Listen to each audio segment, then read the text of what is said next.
Carlos Santana, presidente de la Federación Deportiva Nacional del Ecuador, FEDENADOR.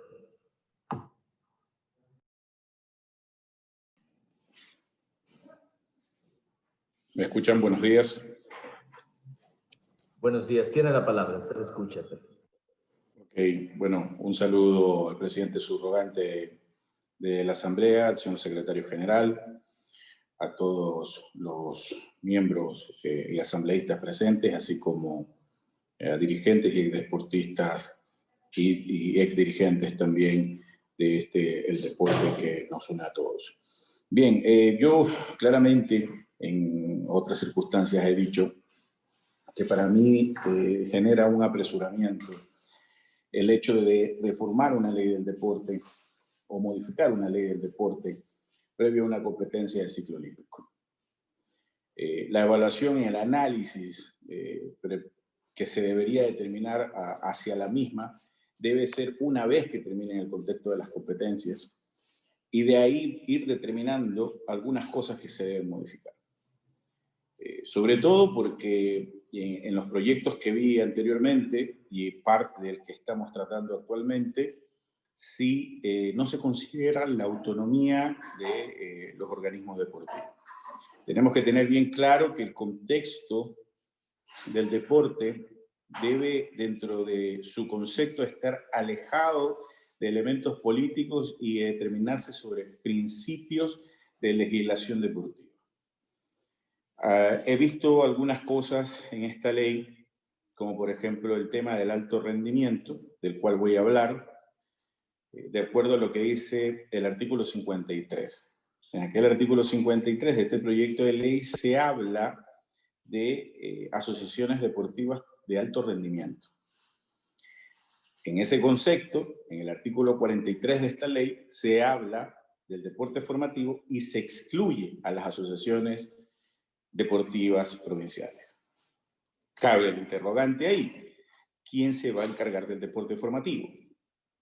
Cabe el interrogante, si hablamos de lo que dice el artículo 53 de asociaciones de alto rendimiento y a su vez hablamos en lo que dice el artículo 55 de este proyecto de ley de quienes hacen parte de las federaciones ecuatorianas y hablamos de mínimo de 5 asociaciones de alto rendimiento, tenemos claro que necesitaríamos un promedio de 25 clubes cuya característica es alcanzar el alto rendimiento y no la formación. Un elemento fundamental del deporte. Señores, si ustedes no hablan de formación en esta ley, diría yo, no se preocupen en tratar de aprobarla. La esencia del deporte general es la formación. Si no hay formación, es imposible hablar del contexto hacia el alto rendimiento. Y vemos que hay un desbarajuste entre lo que se considera deporte formativo, entre lo que se considera asociaciones de deporte de alto rendimiento, en función de la línea de lo que he presentado en este proyecto. Creo que esto debe considerarse. Es más, yo dentro de la propuesta que voy a hacer por escrito, la digo aquí públicamente, estamos considerando de que se establezca que efectivamente las federaciones ecuatorianas por deporte consideren a las asociaciones provinciales y a los clubes. ¿Qué significa esto? Que dentro de su proceso de estructuración tenga un papel fundamental las asociaciones provinciales y los clubes de la participación de los torneos nacionales. Elemento fundamental que yo considero que está afectando la autonomía deportiva y explico por qué.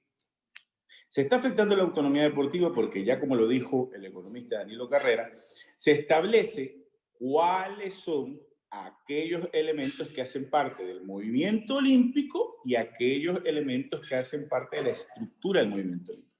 Y ahí están las federaciones nacionales y ahí están los clubes. ¿Saben lo que podría pasar?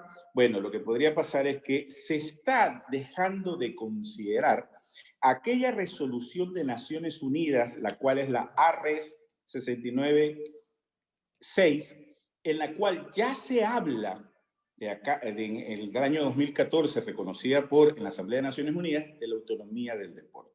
Y claramente dice que apoya la independencia y la autonomía del deporte, así como la misión del Comité Olímpico Internacional y como líder del movimiento olímpico. ¿Saben lo que significa esto? Que si no hay la reforma necesaria en función de este proyecto borrador y no se consideran estas propuestas, es muy posible que haya una afectación en la participación internacional de los atletas. Inmediatamente el Comité Olímpico Internacional va a observar este proyecto y esta violación de la autonomía de los organismos deportivos. Hablar de asociaciones por deporte de alto rendimiento es un peligro para la estructura del deporte nacional. Y dejar por fuera a las asociaciones provinciales por deporte es destruir la estructura básica del deporte para llegar al alto rendimiento. Eso en ese contexto. Quisiera también establecer algunas consideraciones adicionales, no quiero tomarme mucho tiempo. También estoy de acuerdo que el contexto de disolución e intervención de las organizaciones deportivas debe tener un debido proceso, debe estar establecido, debe considerarse algunos elementos puntuales porque sigue violando el contexto de la autonomía. El Estado debe tener menor participación en la ejecución de la intervención de los organismos deportivos. Debe ser una intervención mínima en función de los recursos, más no en el área administrativa, más no en el área técnica. El desconocimiento sobre este tipo de situaciones va a generar o va a seguir generando afectaciones en las estructuras. De la misma manera, ahí dentro de lo que dispone el artículo 139 del proyecto, se habla de la estructura de las organizaciones deportivas. Un tema que, si bien es cierto, ya se considera dejar la intervención de cierto sector del Estado y de ciertas condiciones políticas en función de las federaciones provinciales, pero hay un tema que no se está considerando y que creo que yo debería ser bastante importante en virtud de que sí, ya no tenemos el 5% de las llamadas telefónicas. Hoy pensar en volver a ese 5% de las llamadas telefónicas es imposible porque evidentemente la telefonía fija sobre la telefonía celular tiene una diferencia abismal. Hay otros elementos que sí se podrían determinar de esa manera.